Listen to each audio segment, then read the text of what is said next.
आज वैसे तो ईद की मुबारकबाद देनी चाहिए और आप सबको ईद मुबारक हो, लेकिन इस अत्यंत गंभीर मुद्दे को लेकर हम आपके सामने आए हैं क्योंकि मणिपुर इस देश का हिस्सा है, 2 महीनों से जल रहा है और इस देश के प्रधानमंत्री को रत्ती भर इस देश के एक अभिन्न हिस्से की चिंता नहीं है।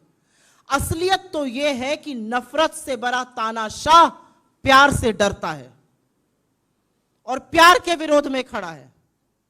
प्रधानमंत्री ने 2 महीनों से मणिपुर की कोई सुध नहीं ली, प्रचार प्रसार करते रहे, चुनाव में अपना बूथ मजबूत कराते रहे, अमेरिका इजिप्ट घूमते रहे। गृह मंत्री ने पलड़ा झाड़ लिया, 130 से ज्यादा लोग की मौत हो चुकी है, हजारों लोग मजबूर हैं, कैंप में रहने के लिए विस्थापित हो चुके हैं। स्कूल, कॉलेजेस, हजारों बिल्डिंगें जलकर राख हो गई हैं। और जब राहुल गांधी जी ने ठाना कि उनको वहां जाना है और वहां जाकर भारत जोड़ो को जारी रखना है, तो उनके रास्ते में अवरोध, उनके रास्ते में रोड़ा बनने का काम क्यों कर रही है भारतीय जनता पार्टी की मणिपुर की सरकार? और यह सारा काम केंद्र की मोदी सरकार के इशारे पर हो रहा है। और इसका एक ही फलसफा है, राहुल गांधी जी वहां क्यों जा रहे हैं? राहुल गांधी जी वहां पर टूटे बिखरे सपनों को सजोने के लिए, जिन लोगों का विश्वास हिल गया है, जिनके मन में शंका है, उनमें विश्वास जगाने के लिए, प्यार जताने के लिए, लोगों के आंसू पोंछने के लिए, लोगों को यह विश्वास दिलाने के लिए कि हम आपके साथ इस दुख की घड़ी में खड़े हैं और हम हर कीमत पर दुख की इस घड़ी में पार हो जाएंगे। इसलिए राहुल गांधी जी वहां पर जा रहे हैं। राहुल गांधी जी वहां पर प्रेम का संदेश देने जा रहे हैं। राहुल गांधी जी वहां पर लोगों से मिलने जा रहे हैं। राहुल गांधी जी वहां पर लोगों को ढांढस बंधाने जा रहे हैं और जिस नफरत के बाजार में मोहब्बत की दुकान खोलने की उन्हें ठानी है, उसको आगे बढ़ाने के लिए जा रहे हैं। इसमें किसी को क्या आपत्ति हो सकती है? राहुल जी मणिपुर पहुंचते हैं, इंफाल के एयरपोर्ट से निकलते हैं, महज 20 किलोमीटर दूर उनका काफिला चलता है और विष्णुपुर में उसको रोक लिया जाता है। उस काफिले को क्यों रोका गया?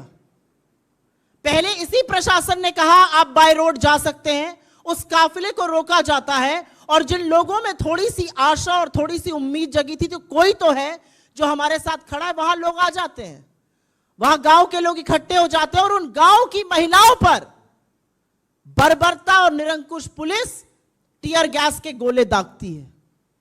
ये मणिपुर के लोग हमारे देश का हिस्सा हैं, ये हमारे भाई बहन हैं जिनसे इस देश का एक बेटा उनकी खैर खबर लेने जा रहा है, उनको प्यार जताने जा रहा है, उनको यह विश्वास जताने जा रहा है कि आप हमारे देश का एक अभिन्न हिस्सा हैं, आप भारत का एक अभिन्न हिस्सा हैं और परीक्षा की इस घड़ी में हम आपके साथ खड़े हैं।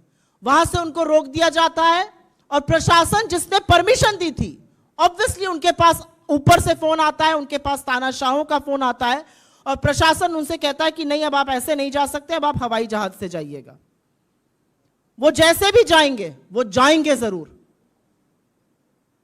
और मुझे ऐसा लगता है कि प्रशासन ये रोककर कहीं ना कहीं ये साबित कर रहा है कि वो कितना डरते हैं। नफरत करने वाले लोग मोहब्बत से क्यों डरते हैं, प्यार से क्यों घबराते हैं? प्रधानमंत्री के पास मेरा बूथ सबसे मजबूत करने का टाइम है, अमित शाह जी के पास बिहार घूमने का वक्त है, जेपी नड्डा जी के पास राजस्थान जाकर झूठ परोसने का वक्त है, लेकिन इनमें से किसी के पास यह वक्त नहीं है कि वो जाकर मणिपुर में लोगों का हाल जान सकें, उनके आंसू पोंछ सकें। ऐसा क्यों है? और इस बात का जवाब तो मिलना चाहिए कि ऐसा क्यों हो रहा है। ऐसा इसलिए हो रहा है क्योंकि तानाशाह घबराता है। तानाशाह को लगता है अगर भारत जुड़ गया और भारत जोड़ने पर यह आदमी आमादा है, तो कहीं ना कहीं मेरी जो नफरत और डर के बूते पर बनाई हुई इमारत है वो ध्वस्त हो जाएगी और वो ऑलरेडी ध्वस्त होना शुरू हो गई है। तो हम जितनी भर्त्सना करें इसकी कम है। राहुल गांधी जी इस देश के एक हिस्से में उन लोगों से मिलने गए हैं जो 2 महीने से पीड़ित हैं, उनके आंसू पोंछने गए हैं, उनको मोहब्बत जताने गए हैं, उनको रोकना पाप है। और क्या जुर्म है? इस देश में किसी के घाव पर मरहम लगाना जुर्म है? इस देश में देशवासियों का हालचाल पूछना जुर्म है? किसी से मुलाकात करना आज पाप है? भाईचारा फैलाना पाप है? इसके बारे में जवाब एक निरंकुश तानाशाह और उसकी बर्बर सरकार को जरूर देना पड़ेगा। और मैं कुछ वाकये जरूर बता देती हूं।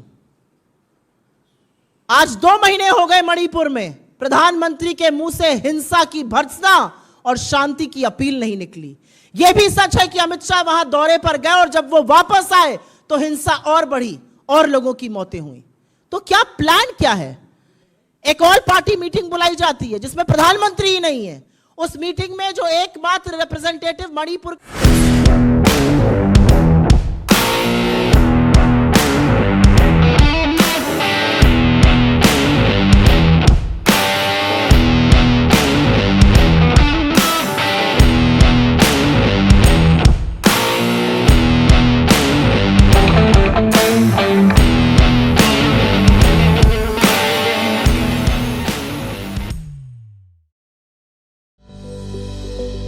Welcome to K-Mall, a premium project by Kaleen Group. K-Mall is in the heart of Kolkata's electronic, garment and lifestyle hub, Khidirpur. K-Mall, which is designed as a world-class mall, is the outcome of endless effort of our experts, combined with modern superb techniques and new age design. Book now